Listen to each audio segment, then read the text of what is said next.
বন্ধুরা আজকে পয়লা বৈশাখ স্পেশাল একটা বিকেলে স্ন্যাক্স নিয়ে এসেছি। তো চলো ভিডিওটা শুরু করি। একটু ভেজিটেবিল চপ খাবো। হ্যাঁ, ভেজিটেবিল চপে কিন্তু এগুলো জেনারেলি গ্রেট করে নেয় ঘষে, কিন্তু আমরা মানে শর্টকাটে খাবো, ওই জন্য সব একবারে সিদ্ধ করে নিয়েছি। দুটো আলু, একটা এই বিট আর গাজর সব সিদ্ধ করে নিয়ে ফিরে এসেছি। এটা দিয়ে ম্যাশ করে নেবো, ঠিক আছে। আর নিয়েছি ক্যাপসিকাম কুচি, ধনেপাতা, আদা কুচি, বাদাম, একটু ম্যাগি মশলা দেবো নিয়েছি, তাই গোলমরিচের গুঁড়ো আর লেবু নিয়েছি। গোলমরিচের গুঁড়ো দেবো, কাঁচা লঙ্কা দেবো না, কারণ আমাদের ঘরে কেউ কেউ আছে যারা কাঁচা লঙ্কা মুখে পড়লে একবার লাফালাফি করে। তো এইখানে ব্রেড ক্রামসও নিয়ে নিয়েছি।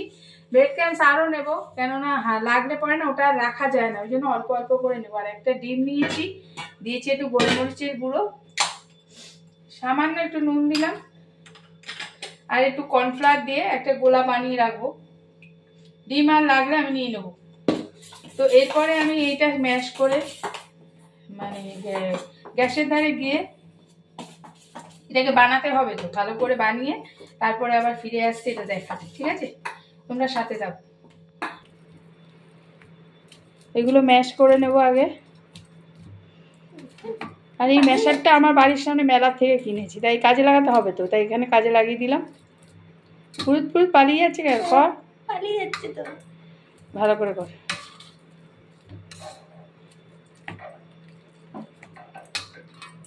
দেখো আমাদের পুরোপুরি এটা ম্যাশ করা হয়ে গেছে। এবার কিন্তু আমরা রান্নাঘরে চলে যাবো, তোমরাও চলো আমাদের সাথে। বাদাম কটা আগে একটু ভেজে নিই, একটুখানি কালো জিরে দিয়ে আমি কিন্তু এটা দিয়ে দেবো, এই মিশ্রণটা দিয়ে দেবো। আর এতে নুন, মিষ্টি, হলুদ যা যা লাগবে নিরামিষ সবই দিয়ে দেবো। বাস, একটু দিয়ে দিলাম, নুন দিতে হবে, একটু হলুদ, আর ক্যাপসিকামটা আমি এই সময় দিয়ে দেবো। দেখো বিট তো মিষ্টি, তবু একটুখানি গুড়ের গুঁড়ো দিয়ে দিলাম, আখি গুড়ের গুঁড়ো। আর দেবো এখানে একটুখানি আদা গ্রেট করে রেখেছি, সেটা একটু দিয়ে দিলাম। আমরা একটু টেস্টটা বাড়ানোর জন্য একটু ম্যাগি মশলা দিলাম, ঠিক আছে। অল্প করে একটু দিয়ে দিলাম, অল্প মানে এক প্যাকেট দিলাম। গোলমরিচের গুঁড়ো, ঝাল করতে হবে তো, কিন্তু ওই যে বললাম কাঁচা লঙ্কা দেওয়া যাবে না, নিষিদ্ধ।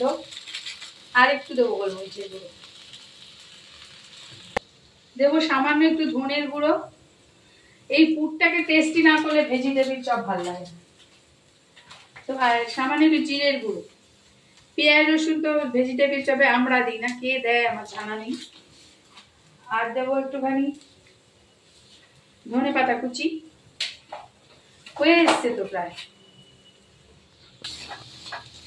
এবার দেবো একটুখানি ভাজা মশলা, ঠিক আছে, যেটা মানে একেবারে আমাদের ঐতিহ্য করে রাখিস আমরা সবাই, সেই ভাজা মশলা আমিও করে রেখেছি, তাই একটু দিয়ে দিলাম। একটু লেবুর রস,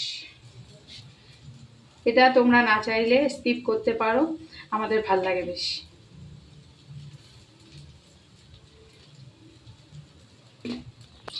লাস্টে কিন্তু ওই বাদামগুলো মিশিয়ে আমি পুরটা এখন একটু ঠান্ডা করে চপগুলো করে নেবো, আর গ্যাসটাও দিয়ে দেবো, ঠিক আছে। পুরটা পুরো রেডি, এইভাবে বানিয়ে খেয়ে দেখো, স্বাদ একদম ভুলতে পারবে না।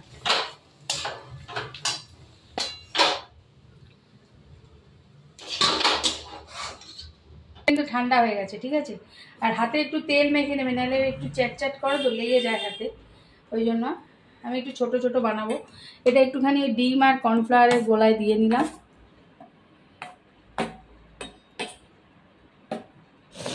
ব্রেড ক্রাম্বস দিয়ে নেবে।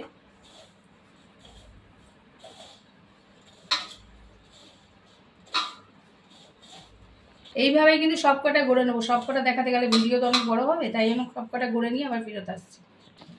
সবকটা বানিয়ে নিয়েছি, এবার কিন্তু রান্নাঘরে চলে যাবো।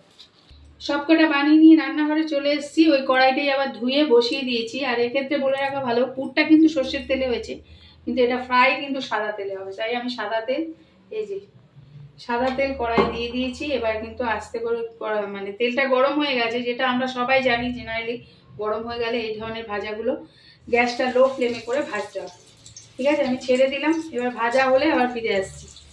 এই কটা কিন্তু হয়ে গেছে, দেখো তুলে নিলাম, আর বাকিগুলো ভেজে নিয়ে একবারে ফেরত আসছি। আমাদের কিন্তু পুরো ভাজা হয়ে গেছে, আমরা নিয়ে চলে এসেছি, এই যে সাজিয়েও দিয়েছি। তো ভেজিটেবিল চপ যদি তোমাদের ভালো লাগে তাহলে একটু সাথে দেখো, আর অতি অবশ্যই একবার এইভাবে বানিয়ে খাও। ভেজিটেবিল চপ এমন কিছু আহামরি রেসিপি নয়, তবে এইভাবে বানিয়ে খাও, ভীষণ সুস্বাদু লাগবে। তো আসবো পরবর্তী কোনো ভিডিও নিয়ে, আজকের মতো আসি, সবাই ভালো থেকো।